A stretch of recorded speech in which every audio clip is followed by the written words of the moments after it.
تم بادشاہ کے رشتہ دار ہو، میں نے کہا، چچا زاد بھائی ہو، کیا یہ ممکن نہیں کہ تمہاری والدہ خون اور خاندان کا واسطہ دے کر تمہیں آزاد کرانے میں کامیاب ہو جائے؟ ناممکن، قیدی نے کرب انگیز لہجے میں کہا، پھر کراہنے لگا۔ پھر اس نے سر اٹھانے کی کوشش کی۔ بادشاہ بدخصلت ہے، وہ اپنے کیے ہوئے فیصلے کو بدلنے یا نظر ثانی کرنے سے ڈرتا بھی ہے۔ دوسری جانب وہ خود کو حبل کی طرح ہر کمزوری سے مبرہ سمجھتا ہے۔ وہ نہ میرے والد کی بات سنے گا نہ والدہ کی۔ اگر اسے غصہ آ گیا تو وہ انہیں بھی دردناک عذاب سے مروا دے گا۔ دیکھو، مجھ سے بولا نہیں جاتا۔ اگر تم مجھے اس دردناک حالت سے نکال سکتے ہو تو کچھ دیر کے لیے ہی صحیح، تو میں تمہارا یہ احسان اپنی آخری ہچکی تک یاد رکھوں گا۔ اگر تم مجھے اس اذیت سے نجات نہیں دلا سکتے تو مجھ پر رحم کرو، مجھ سے گفتگو نہ کرو۔ خاموشی چھا گئی، بوجھل سی خاموشی۔ نہ جانے کیوں میرے دل میں قیدی سے بہت سی باتیں کرنے کی خواہش پیدا ہوئی اور اس میں لمحہ بلمحہ اضافہ بھی ہونے لگا۔ میں اس سے بہت کچھ پوچھنا چاہتا تھا، لیکن اسے بولنے میں شدید درد کا سامنا تھا۔ پھر مجھے یہ بھی محسوس ہو رہا تھا کہ اس نے مجھے بزدلی کا طعنہ دے کر جو وار کیا ہے وہ بھی کارگر ہے۔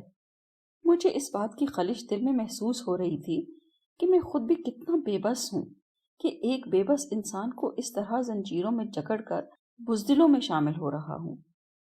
میں نے اس کی دردناک صورتحال کو محسوس کرتے ہوئے نتائج کی پرواہ کیے بغیر اس کی زندانی خود اتارنے کا فیصلہ کیا۔ میں نے اشب کی باگیں کھینچی۔ وہ سر اوپر اٹھاتے ہوئے رکا۔ پیچھے آتے ہوئے ابلک کی گردن میرے گھوڑے کی پشت سے ٹکرائی۔ قیدی کے ہونٹوں سے دھیمی سی چیخ نکلی۔ میں نے سر گھما کر دیکھا، وہ گھوڑے کی گردن پر ادموا سا پڑا تھا۔ تم قلعے کی عقوبت کیسے سہو گے؟ میں اشب سے اتر کر اس کے قریب گیا، اپنے گھوڑے کی زین سے بندھی ہوئی آہنی زنجیر کھولی، اسے ابلک سے اتارا۔ پیشانی پر آہنی زنجیر کی فشار سے اس کی آنکھیں درد کی شدت سے ابل رہی تھیں۔ میں نے اسے ندی کے کنارے سنگریزوں پر بٹھا دیا۔ اس کا بدن اب بھی زنجیروں میں جکڑا ہوا تھا۔ اس کے سر پر چمڑا خشک ہو جانے پر خود زندانیں اس قدر سخت ہو چکی تھی کہ مجھے اس کو اتارنے کے لیے بہت زور لگا کر تسمے کھولنے پڑے۔ وہ مسلسل چیخ رہا تھا۔ خود اتری تو قیدی کی پیشانی کی جلد میں دھسے ہوئے آہنی زنجیر کے حلقے بھی اترے۔ ایک چیخ بلند ہوئی اور قیدی کی پیشانی سے خون کے قطرے بہہ کر اس کے ابروؤں میں اتر گئے۔ عزی تمہیں اپنی امان میں رکھے، قیدی نے نحیف سی آواز میں کہا۔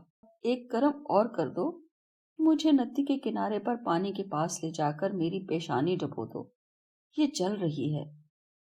میں نے اسے ندی کے کنارے بٹھا دیا۔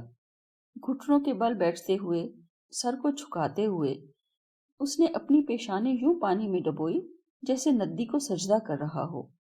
ندی کا پانی شور زدہ نہیں تھا، پھر بھی پیشانی پر پانی لگنے سے وہ درد سے چیخا اور اس نے سر اوپر اٹھا لیا۔ خون آلود پانی اس کے چہرے پر لکیریں سی بنانے لگا۔ مجھے پیاس لگی ہے، لیکن آہنی زنجیریں مجھے پانی پینے نہیں دیتی، اس نے کہا۔ میں نے اپنے توشہ دان سے کاسا نکال کر اسے پانی پلایا۔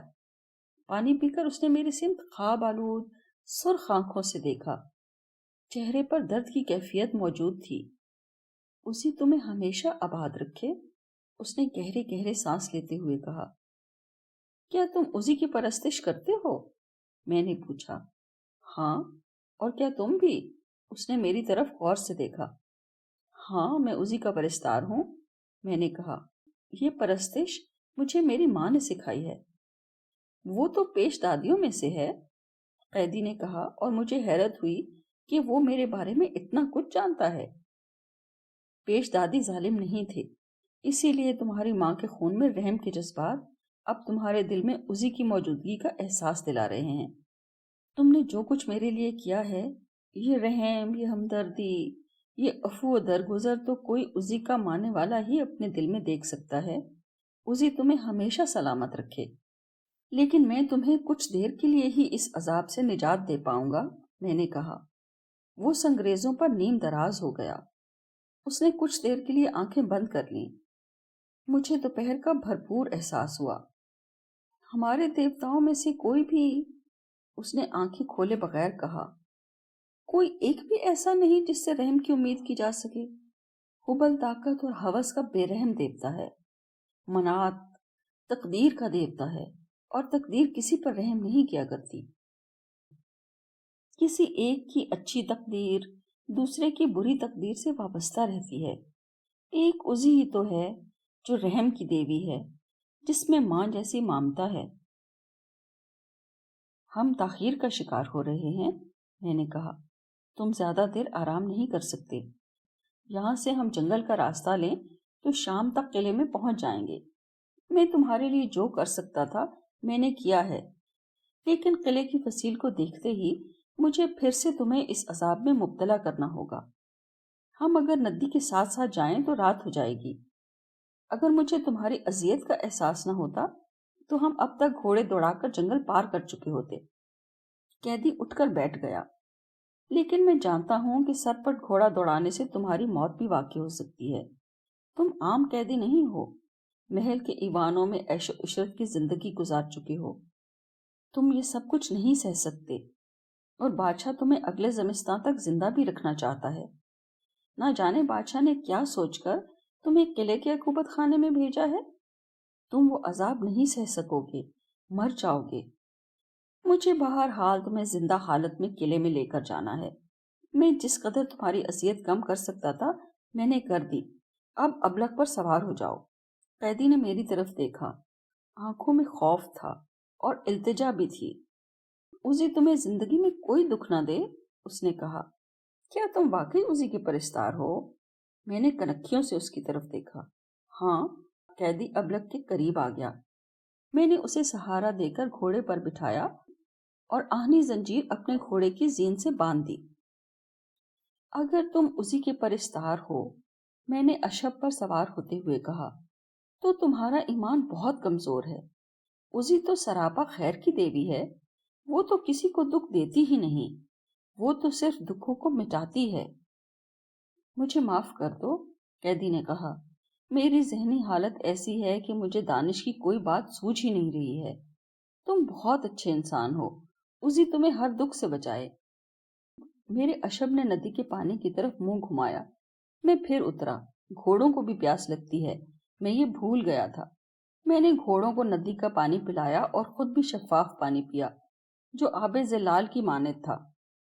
میں نے اشب کی گردن پر ہاتھ پھیرا۔ مجھے اپنے گھوڑے پر ہمیشہ سے ناز رہا ہے۔ وہ میرے اشارے کے بغیر ایک قدم بھی نہیں چلتا۔ میری اجازت کے بغیر اس نے پانی تک نہیں پیا تھا، اور اس کو دیکھ کر ابلق بھی پیاسا کھڑا رہا تھا۔ ہمیں تاخیر ہو رہی تھی۔ میں نے قیدی کی جانب دیکھا جو ابلق کے پانی پینے پر آگے کی سمت جھکا ہوا تھا۔ دوپہر ڈھل رہی ہے اور میں تمہیں ندی کے کنارے کنارے ہی لے جانا چاہتا ہوں، میں نے کہا۔ جنگل کے راستے پر ہمارے گھوڑے اگر کسی درندے کو دیکھ کر بدک گئے تو تمہارا بچنا مشکل ہوگا۔ قلعے کے عذاب سے تو درندے کے پنجوں سے مر جانا کہیں بہتر ہوگا، قیدی نے کہا۔ کیا عقوبت خانے میں مجھے زہر لا دو گے؟ بہت مشکل ہے، میں نے جواب دیا۔ جس معتوب کو زندہ رکھنا ہوتا ہے اس کی کڑی نگرانی کی جاتی ہے۔ اس کا کھانا چکھ کر ہی اسے کھلایا جاتا ہے۔ نہ کوئی اسے مل سکتا ہے اور نہ ہی جلاد کے علاوہ کوئی اس کے پاس جا سکتا ہے۔ عقوبت دینے والے جلادوں کو جلاد خود لے کر جاتا ہے اور عقوبت کے بعد انہیں واپس بھی خود ہی لاتا ہے۔ حالت خراب ہونے پر طبیب اور کسی خادمہ کو اندر جانے کی اجازت بھی جلاد خود دیتا ہے اور خود ہی لے کر بھی جاتا ہے۔ طبیب اور خادمہ کی جامہ تلاشی بھی ہوتی ہے۔ تمہارے لیے آسان موت مرنا ممکن نہ ہوگا۔ قیدی کے چہرے پر دہشت پھیل گئی۔ میں تمہاری اور کوئی مدد نہ کر پاؤں گا۔ ہم ندی کے ریتلے کنارے پر بکھرے سنگریزوں پر قدم قدم گھوڑوں کی ٹاپوں کو سن رہے تھے۔ قیدی کا ابلق اب میرے اشب کے متوازی تھا۔ قیدی اب زمین پر سیدھا بیٹھا ہوا تھا۔ اس کی پیشانی پر آہنی زنجیر کے حلقوں کے نشان اب سرخی مائل سیاہ سے نظر آ رہے تھے۔ اسی قدم قدم تمہاری رہنما ہو، قیدی نے کہا۔ کچھ دیر کے لیے ہی صحیح، تم نے مجھے اذیت سے نجات تو دی ہے۔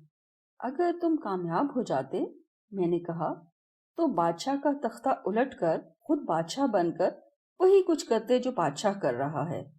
نہیں، وہ چونک کر بولا، قطعی طور پر نہیں۔ اگر مجھے وہی کچھ کرنا ہوتا تو میں بغاوت کے لیے سازش ہی کیوں کرتا؟ قصر شاہی میں مجھے کس شے کی کمی تھی؟ آرام، آسائش، شراب، شباب۔ میں بادشاہ کے سب الوان پر اس کے ساتھ بیٹھ کر کھانا کھاتا۔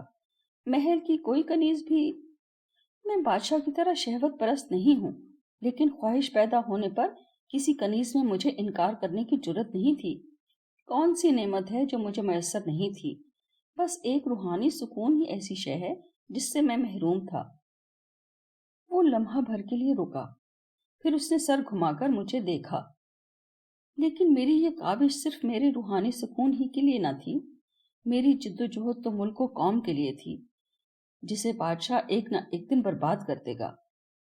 قیدی کی اس بات پر مجھے ایک بار پھر اس خود فریبی کا خیال آیا جس کا میں ہمیشہ سے شکار ہوں۔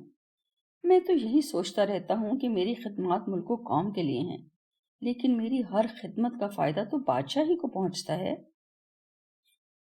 تم ملک و قوم کے لیے کیا کرنا چاہتے ہو؟ میں نے قیدی کی سمت دیکھا۔ اصلاحات؟ قیدی نے فوراً جواب دیا، میں اصلاحات کرنا چاہتا ہوں۔ میں موجودہ آئین شاہی ہی کا مخالف ہوں۔ تم نائب سالار ہو، تمہیں تو آئین کی وہ شک یاد ہی ہوگی کہ تمہاری جان و مال، خدمات سب بادشاہ کے لیے ہیں۔ مجھے یوں محسوس ہوا جیسے قیدی نے مجھے تانا دیا ہو، زہریلا تانا۔ میں تو یہی سمجھتا ہوں، میں نے جواب میں کہا، یہی کہ میری جان، مال اور خدمات سب۔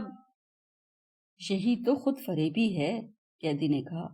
اسی خود فریبی میں وہ درباری بھی مبتلا ہیں جو سبا طوال و معلقات کو حبل کے بلند مندر اور صحرائی محبت میں بطور نذرانہ پیش کرتے ہیں، لیکن بباطن ان کا یہ سپاس بادشاہ کے لیے ہی ہوتا ہے، اس شخص کے لیے جس میں 10 ایوب موجود ہیں۔ ہر کوئی خود فریبی کا شکار ہے۔ میں آئین کو منسوخ کرتے ہوئے نیا آئین بناتا جو صرف ملک و قوم کے لیے ہوتا۔ کیا تم جانتے ہو کہ موجودہ آئین شاہی میں کیا کیا تحریر ہے؟ نہیں، میں نہیں جانتا، میں نے جواب دیا۔ آئین شاہی کی ہر شق صرف اور صرف بادشاہی کے مفادات کی محافظ ہے۔ چند شقیں سنا دیتا ہوں۔ ملک کی حاکمیت اعلیٰ بادشاہ کی ہے، اس کا ہر فیصلہ حبل دیوتا کا فیصلہ سمجھا جائے۔ ملک کا سارا خزانہ بادشاہ کی ملکیت ہے، رعایا کی جانیں بادشاہ کے لیے ہیں، ان کے مال و اسباب، جائیدادیں سب بادشاہ کے لیے ہیں، ان کے گھروں کی عزتیں بادشاہ کے لیے ہیں، ان کی آمدنی کا نصف حصہ حق امیر ہے، یعنی بادشاہ کا حق ہے۔ بادشاہ کو اختیار حاصل ہے کہ وہ جب اور جس وقت چاہے رعایا کے کسی بھی فرد کو گرفتار کر سکتا ہے، وجہ بتائے بغیر اس کی جان لے سکتا ہے، جب اور جس وقت چاہے کسی بھی فرد کے گھر، مال و اسباب اور عورتوں بچوں پر اپنی گرفت مضبوط کر سکتا ہے۔ بادشاہ کو اگر رعایا میں کوئی دوشیزہ پسند آ جائے تو اسے اختیار ہے کہ اسے حرم میں داخل کرے یا کنیزوں میں شامل کرے۔ بادشاہ کو اگر کوئی بیاہتہ عورت پسند آئے تو اس عورت کے خاوند پر لازم ہے کہ وہ اپنی عورت بخوشی بادشاہ کو پیش کر دے۔ دوسری صورت میں بادشاہ کو اختیار ہے کہ وہ اپنی پسندیدہ عورت کے شوہر کو زندگی سے محروم کر دے۔ بادشاہ کو اختیار ہے کہ وہ جسے چاہے دربار میں منصب عطا کرے اور جسے چاہے وجہ بتائے بغیر معزول کر دے۔ بادشاہ قانون سے بالا تر ہے۔ بادشاہ کو اختیار حاصل ہے کہ وہ جب چاہے عساکر کو میدان جنگ میں لے جائے یا بھیج دے۔ عساکر کی جانیں، وفاداری اور خدمات بادشاہ کے لیے ہیں۔ قیدی کچھ دیر خاموشی سے میری طرف دیکھتا رہا۔ اور تم یہ سمجھ رہے ہو کہ تمہاری جان، وفاداری اور خدمات ملک و قوم کے لیے ہیں؟ کیا یہ خود فریبی نہیں؟ میں موجودہ آئین شاہی کو فسخ کرتے ہوئے ملک و قوم کو نیا آئین دینا چاہتا ہوں۔ ظلم و جبر کی اس سیاہ رات کو ایک آفتاب نو دکھانا چاہتا ہوں۔ میں نئے آئین میں بادشاہ کے سارے اختیارات کو محدود اور مشروط کرنا چاہتا ہوں۔ میں کاروباری حکومت چلانے کے لیے ایک مجلس شورا تشکیل دینا چاہتا ہوں جس میں کثرت رائے سے کیے ہوئے فیصلے کو ماننا بادشاہ کا فرض اولین ہو۔ اس مجلس میں زندگی کے ہر شعبے سے ماہرین کو نمائندگی دینا چاہتا ہوں۔ میں بادشاہ کی مطلق الانانیت کو ہمیشہ کے لیے ختم کرنا چاہتا ہوں۔ میں چاہتا ہوں کہ بادشاہ کی حیثیت حاکم اعلیٰ کی نہیں بلکہ خادم ملک و قوم کی ہو۔ میں ملک و قوم کی خوشحالی چاہتا ہوں۔ میں چاہتا ہوں کہ ہر شخص کسی خوف کے بغیر زندگی گزارے، اور عام شخص تو کیا، خود بادشاہ بھی کسی الزام کے عائد کیے جانے پر دارالقضات میں قاضی القضات کے سامنے جواب دہ ہو۔ بادشاہ کو بھی ملزموں کی طرح کھڑا ہونا پڑے۔ میں چاہتا ہوں کہ رعایا میں ہر فرد اپنی صلاحیت کے مطابق ترقی کرے اور کسی پر بھی ترقی کی راہ مسدود نہ ہو۔ میں چاہتا ہوں کہ ملک میں ہر شخص کی عزت محفوظ ہو۔ میں چاہتا ہوں کہ مجلس شورا کی اجازت کے بغیر بادشاہ عساکر کو میدان جنگ میں نہ بھیج سکے۔ لیکن شاید یہ منات کو منظور نہیں تھا۔ اس نے میری تقدیر کا رخ پستی کی سمت موڑ دیا ہے۔ قیدی خاموش ہو گیا۔ میں حیرت زدہ تھا کہ بد خصلت بد طینت بادشاہ کا چچا زاد اتنے اعلیٰ خیالات رکھتا ہے۔ میں ششدر تھا کہ انصاف کا خون کرنے والے بادشاہ کا چچا زاد اس قدر انصاف پسند ہے۔ میں حیران تھا کہ میں اس شخص کو جلادوں کے حوالے کرنے جا رہا ہوں جس کے دل میں ملک و قوم کی بھلائی پوشیدہ ہے۔ تم یہ تو جانتے ہی ہوگے کہ بادشاہ بے حد حریص ہے۔ وہ ملک کی توسیع چاہتا ہے، ملک و قوم کی بھلائی کے لیے نہیں، ذاتی مفادات کے لیے۔ قیدی کی آواز رازدارانہ ہو گئی۔ بادشاہ کے جاسوسوں نے اسے بتایا ہے کہ شمال مشرق کی ممالک میں بے اندازہ دولت موجود ہے۔ ان کے معبد خالص سونے کے بنے ہوئے ہیں۔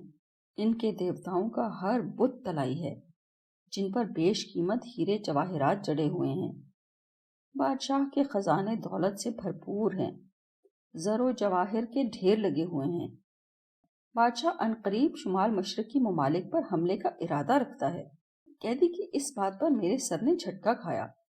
چند روز پہلے ہی میرے والد نے مجھے کہا تھا کہ شاہی رسالے میں توسیع ناگزیر ہے۔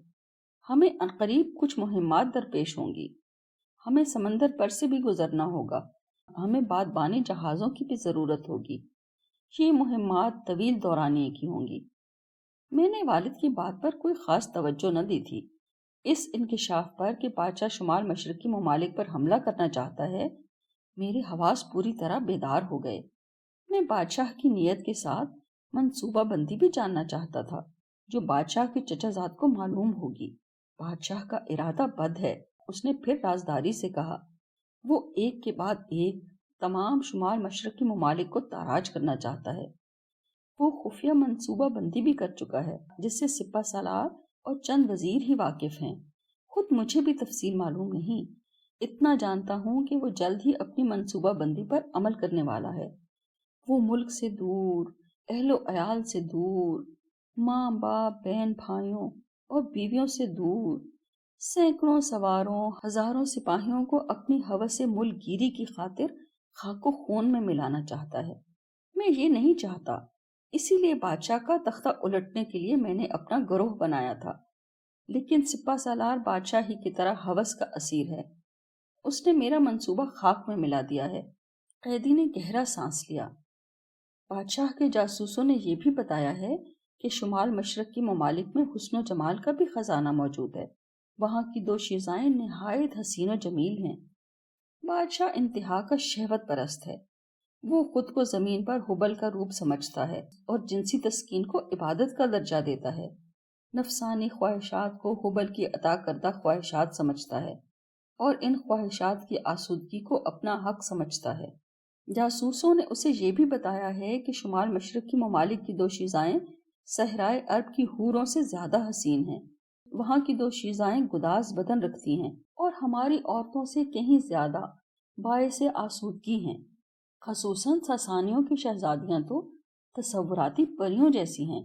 بادشاہ اپنی ہوس نشاط کی خاطر ان شہزادیوں اور دوشیزاؤں کے خواب دیکھ رہا ہے۔ وہ ہوس زر و جواہر اور ہوس رجولیت کے لیے قوم کے ہزاروں نوجوانوں کو میدان جنگ میں کٹوانے پر آمادہ ہے۔ قوم کے ہزاروں نوجوان اس اربدہ جوئی کی نظر ہو جائیں گے۔ ان میں سے ایک تم بھی ہو۔ قیدی نے میری طرف دیکھا۔ اب اس کی آنکھوں کے پپوٹے سوجے ہوئے تھے لیکن آنکھوں میں چمک تھی۔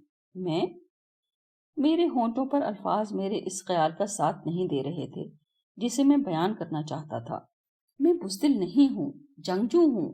میرے ذہن میں کشمکش سی تھی کہ میں جو کہنا چاہتا ہوں کہوں کہ نہ کہوں۔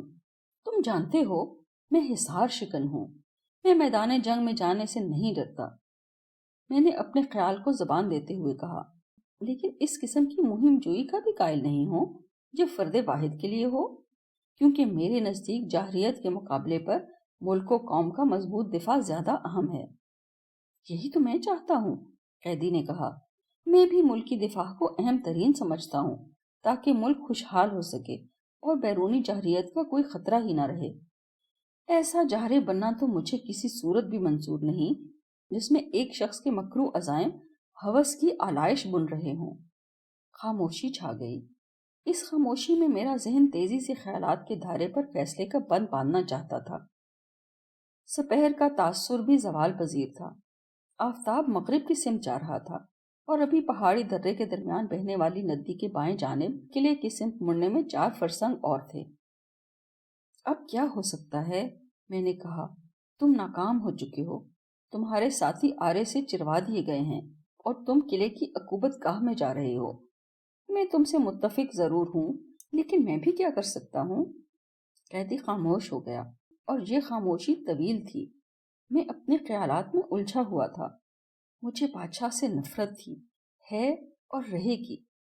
اگر یہ سب باتیں مجھے پہلے سے معلوم ہو جاتی تو میں بادشاہ کے چچا زاد کی حمایت ضرور کرتا۔ اگر مجھے ان معلومات سے کچھ دن پہلے آگاہی ہو جاتی، اگر میں ان معاملات کو جان جاتا تو میں سپہ سالار کی گردن اڑا دیتا اور بادشاہ کو بھی ایک ہی وار میں 2 لخت کر دیتا۔ لیکن اب کیا ہو سکتا ہے؟ ندی کا پاڑ بہت آہستگی سے غیر محسوس انداز میں چوڑا ہوتا جا رہا تھا۔